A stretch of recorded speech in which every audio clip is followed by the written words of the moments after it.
What's going on, Pocket Theory? It's your main man, Suds, coming to you from my home office here in Austin, Texas. What are we talking about today? Well, it's the culmination of Pocktoberfest 2024.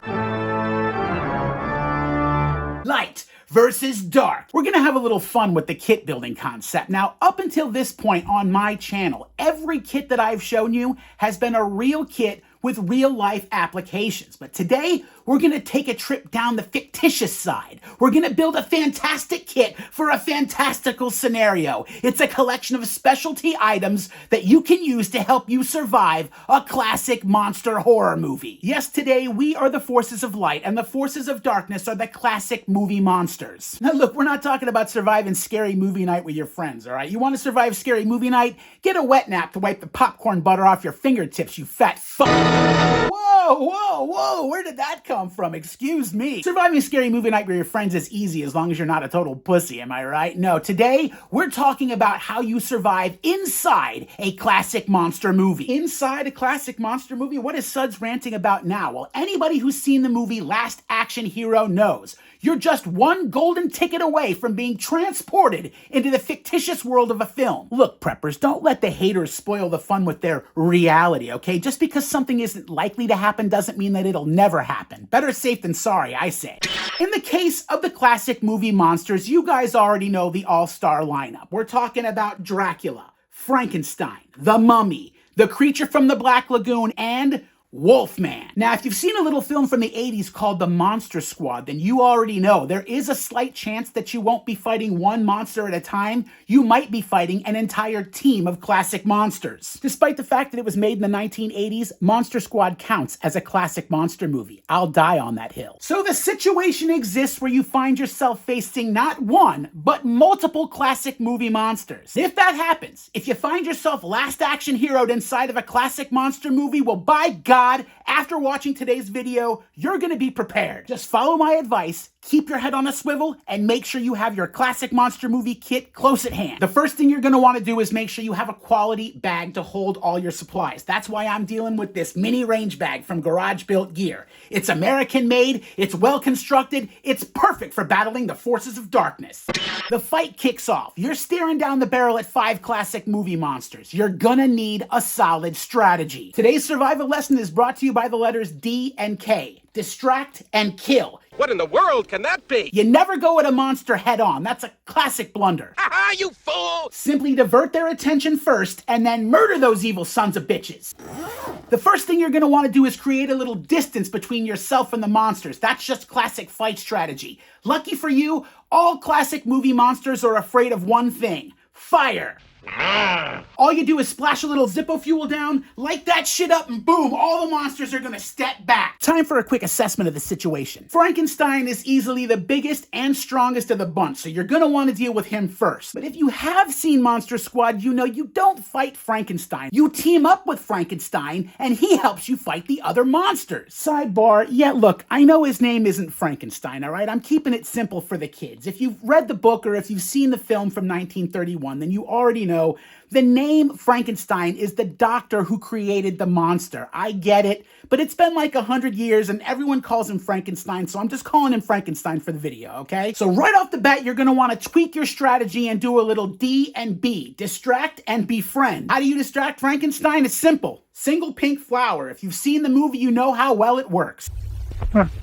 Look, I didn't make the rules, baby. I just watched the movies and took notes, okay? You engage Frankenstein. You pull out the flower. You give it to him. Ugh. Now it's time for friendship. Now, how do you make friends with anybody? You give him a gift. What is Frankenstein like? Well, it turns out he likes a good old-fashioned Cuban cigar. Good. Pull out the cigar, you light that fucker on fire, hand it to Frankenstein. Boom, now he's your friend, you can ask him for favors. Favor number 1, hey Frankenstein, go kick the shit out of Count Dracula. Boom, did you see how that happened? Now, instead of facing down 5 classic movie monsters, you're only facing down 3, because Frankenstein's your new best friend forever, and he's kicking the shit out of Count Dracula. Now what do you got? You got the Mummy, the creature from the Black Lagoon, and the Wolfman. The Mummy, he's lumbering forward all slow. You don't have to worry about him for the time being. The creature from the Black Lagoon, his name is Gilman. Well, it's Roger Gilman, but nobody actually calls him that. When you take the creature out of the Black Lagoon, it turns out he's kind of a worthless shit. He's like, oh, he's huffing puffing for breath so you can focus on Wolfman. He's big. He's strong. He's hairy, stinky, ugly. Hey, man. Sorry, man. Wolfman is also the biggest threat standing in front of you, but luckily, killing Wolfman is pretty straightforward. All you need is a silver bullet. In fact, don't fuck around with it. Get yourself a whole handful of silver bullets. You'll thank me. And of course, you can't fire a silver bullet without a little pistolo. Now remember, the name of the game is distract and kill. How do you distract any dog? Scooby Snacks! You just get your dog treats, you're like, hey boy, and then bam! Wolfman is down. Maybe it took 2 shots, maybe it took 3 shots. Do yourself a favor. Set those extra silver bullets aside. It turns out Dracula doesn't like silver either. Wolfman is out. Now you're looking down the barrel at Creature from the Black Lagoon and the Mummy. The Mummy is still coming forward slow as hell. You can focus on Gillman. Now raise your hand if you've actually seen Creature from the Black Lagoon. Anyone? Anyone? Do you know how they killed Gillman at the end of Creature from the Black Lagoon? They shot him. Yeah, no magic spells, no ancient incantations or lore. They just shot him. So D and K, distract and kill. How do you distract a creature from the Black Lagoon? Well, scientists have determined that there's only one way to do it.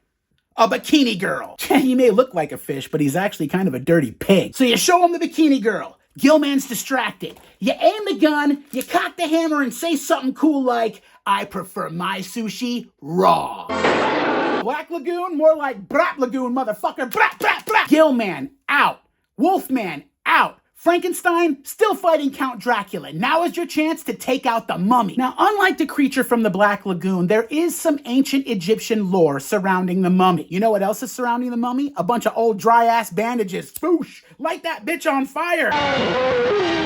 That bro is not hydrated. He's gonna go up like a stack of tinder. You light him up like Christmas and then grab your basic scroll of Toph. This is an ancient Egyptian scroll with a magical incantation recorded inside. And remember, just because the scroll is ancient doesn't mean your equipment has to be. Get yourself a Night Eyes gear tie. Undo the scroll, say the magical incantation, Parley, parley, parley, parley, parley, parley. and then light the scroll on fire.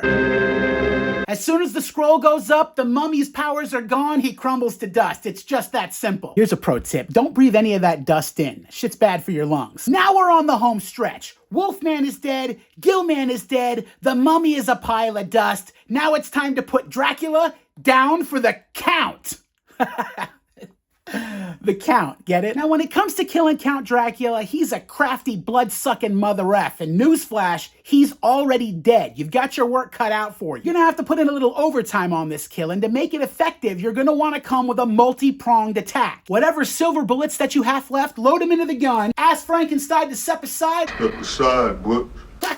Clint Eastwood, you sack of blood-sucking shit! Dracula hates silver. He's a gold guy like Mr. T. The silver bullets are gonna hurt him, but they're not gonna kill him. Step 2 of your multi-pronged attack is the old 1-2 punch. In this case, with Count Dracula, the 1-2 punch is holy water and garlic powder. Now, just like Gordon Ramsay dredging a chicken breast to fry, you want to start with a wet-dry method of operations. Out of the buttermilk, into the flour. So you want to start with the holy water and BAM! Battery acid in the face, motherfucker! Now he's soaking wet. You dump some garlic powder in your hand and the garlic powder sticks to the water. Now he's got a holy water garlic powder paste stuck to his face. He's all fucked up. He can't see shit. Time for the death stroke. Everybody knows when it comes to killing Draculas, wooden stake to the heart is how you get the job done. But what most people don't know is there's no size restriction. So for weight, efficiency, and kit portability, don't lug around a giant 3-foot wooden stake. All you need is a Dixon Ticonderoga number 2 pencil. Why a number 2? Well, you might have to take a Scantron test after you kill all the monsters. And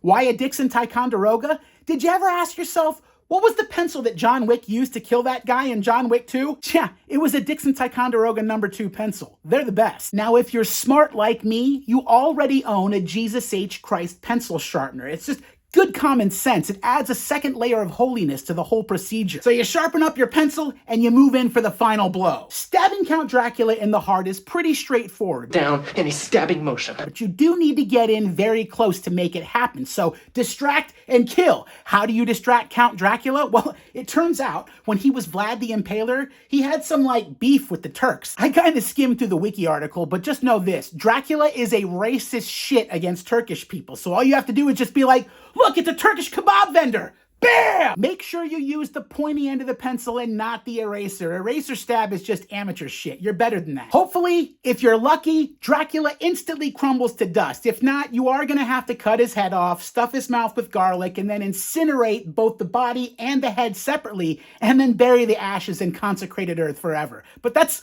another kit. You might want to pack a separate bag with some cleaning supplies. I mean, best case scenario, you're looking at 2 corpses and 2 human-sized piles of dust. You're gonna need some cleanup. Maybe get a bottle of Fantastic 401, I don't know, whatever the kids are using nowadays. As far as Frankenstein is concerned, he is technically a zombie.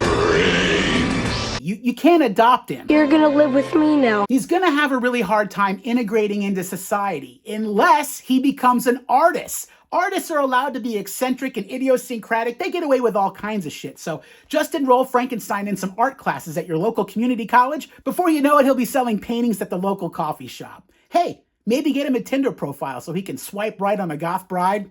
Everyone deserves a chance at love. Congratulations, Pocket Theory, we did it! We survived a classic monster movie, and we did it together. Was it easy? Heck no, but doing something really important rarely is. Until next October, just remember to keep your head on a swivel and avoid accepting any golden tickets, because you don't want to get sucked into any movies. Halloween is right around the corner, boys and girls, so just remember, think outside the box, be creative with your gear, and have fun with your EDC. This is Suds with Pocket Theory. Wolfman's got nards. Carry what you want!